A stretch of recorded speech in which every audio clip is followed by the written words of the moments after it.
So firstly, apologies, cut off the side of some of my pages here, so I hope that you can see that now. I've just noticed and yeah, just for this one, just to finish that off, kind of got cut off at the end of the video. The K is all about how steep your graph is. So if there's a big K number, it gets steeper. And to solve it, we just substitute in our point. When we see a graph that's moved, we should be thinking this controls the up and down, and this controls the left and right. And it's the opposite for the left and right. You would think that would be +4, but it's actually -4. But +3, it goes up 3. So just if you can remember that in your head, and you remember K is a steepness, that's pretty good. Okay, and yeah, that's the semi and quarter range is half of that. Okay, so for now, very easy, but very easy to make a mistake on simultaneous equations. So just take your time with this. Okay, don't rush it. So I'm going to multiply the top one by 3, and I'm going to times the bottom one by 2. All you have to do is times this by this factor and this by this factor, or times this by 5 and this by 4, because you're trying to get the same number in front of a term. Doesn't matter which term. So 3a 15c plus 6d is 12, and that'll be 8c take away 6d is 34. So just take it down, just double check that. 15c, yep, 6d, 12, 8c, yeah, it looks good. And now you're saying to yourself, do you have to add or take away your terms? Well, if I've got the same number but different signs, I just add them together and they cancel out. So I'm actually going to do a big add here. Okay. So 15c and 8c will be 23c. These cancel out. And again, adding that together is going to give me 46. Now, at this point, it's worth doing a quick sense check. You might end up with a fraction, you really might, but a lot of the time it's a nice whole number. So if you're not getting a nice whole number, I would just go back and check to make sure you are adding them or subtracting them. So that means my C is going to come out as 2. Okay, so if there's a fraction, a nice fraction, like 3/2 or something like that.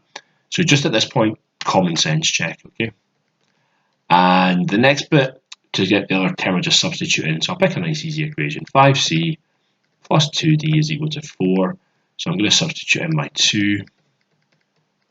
It's 4. So that means that 10 plus 2d is 4. So I'll take away 10 from both sides. So that's -6. Divide by 2 for -3.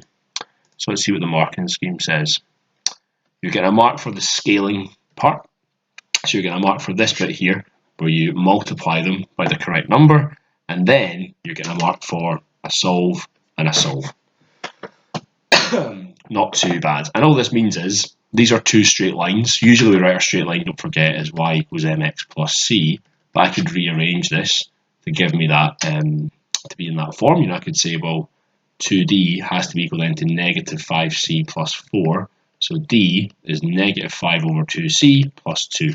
Yeah, if I was to bring the 5c over, take away and divide, yeah. So they're just two equations of straight lines, and this is the coordinate where they meet. So one line's going up like this, one line's going down like that, and they both meet on 2, -3, depending on what you take, your axes as. The way I've done it here, x would be c. So that's all you're doing. You're working out the coordinate where they meet. So if you see a straight line, or two straight lines meeting, think to yourself, this may be simultaneous equations. Okay. Next one, nature of the roots. So this is one where you're given your formula at the front. You're given your x is equal to -b plus or minus the square root of b squared minus 4ac over 2a. So this will tell us the roots of any function. We can also work out the roots of a function by doing their trinomials. So add to this number and multiply to this number, and then factorize it. In this case, it doesn't look like it'll be nice numbers, it'll be like decimals or something. Or possibly, maybe it doesn't have any roots. So if we've got a function that does, this, so say that's, -2 and that's -5, I could write that as y, x plus 5, x plus 2, because we changed the sign. And if I multiply those out, that'll tell me the trinomial. That's got 2 roots. If I've got something doing this, that would be y, see that was on 4. That'd be y is equal to x, take away 4, squared. It's got 2 equal roots. That's what the squared would mean, isn't it? Because it would be y equals x take away 4, x take away 4. So that's 2 equal roots, or 1 root. This is two roots, and again we say real, two real roots, two real and distinct roots, they're different. Two equal and real roots. And the other option we could have is something up here which doesn't cross the x-axis at all, so there's no real roots. Okay, so you wouldn't be able to factorise that into something like this. And the way we figure that out is we look at our term here, because that will just determine how this equation works out. If it's a negative, I can't do the square root of a negative, so that means I've got no real roots. If it's 0, then this, the plus or minus bit, I'm going to be adding and taking away 0, so I'm going to end up with 2 of the same answer. So if that's 0, it has to be like this. And if I get a number in here, like n of 5, if I'm adding on root 5 and taking away root 5, I'm going to get 2 different roots. So the first thing we do is label up what a, b, and c are. So a, b, and c. So my a is 1, my b is 4, and my c is negative 7, because a is the number in front of the x squared, b is the number in front of the x, and c is what's left over when this is in the form equals 0. Okay, so be careful, you might have to rearrange it to be equal to 0, but I doubt it. So b squared minus 4ac, and we're going to substitute it in, so 4 squared, take away, make sure you get a bracket around this, that can be a mistake people make. So that's equal to 16, take away, that's negative 28, so that's 16 plus 28, so that's going to be 44. So I'd then say b squared, that's you doing the sum, b squared is greater than 0, therefore 2 real and distinct roots. Okay, and I'm just going to check the marking scheme for that. Yep, 44 is worth a mark, so not bad, just doing your b squared minus 4ac and then knowing how to interpret that information. Okay. So hopefully so far you're looking going, yeah, there's some good marks to be had, I remember that. We've had fractions, not too bad. Expanded brackets, not too bad. People don't tend to like this, but just get your angles written down. Again, statistics, not too bad. You're doing your quartiles, you should remember that. This is probably so far the trickiest question because I think it involves a wee bit of knowledge of quadratics, probably one of the harder topics. But for me, something like this, you're just substituting in. And when you're doing your other parabola drawings, just remember that's up and down and that's left and right. Simultaneous equations, very, very standard. Just be careful with your algebra and your multiplying. And then this, nature of roots, you see nature of roots, you're thinking the discriminant, and you're given that formula at the front. This is something people don't like as well, surds, so we'll go through this.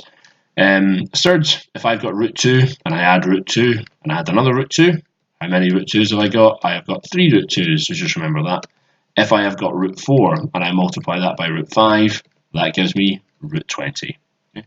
Working back the way, if I ended up putting this as this, I could then say that's the same as 2 root 5, because root 4 is just 2. Root 4 means what times what is 4. So if you remember that, you're halfway there, really, the only other thing that people forget is, root 20 over root 4 is the same as 20 over 4. So that'd be the same as root 5. Okay.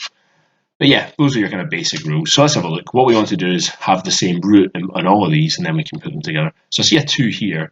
I'm thinking I could try and get root 2's then, but that might not work for this. But let's just simplify as far as we can go. So root 2 and root 25 would be my first one.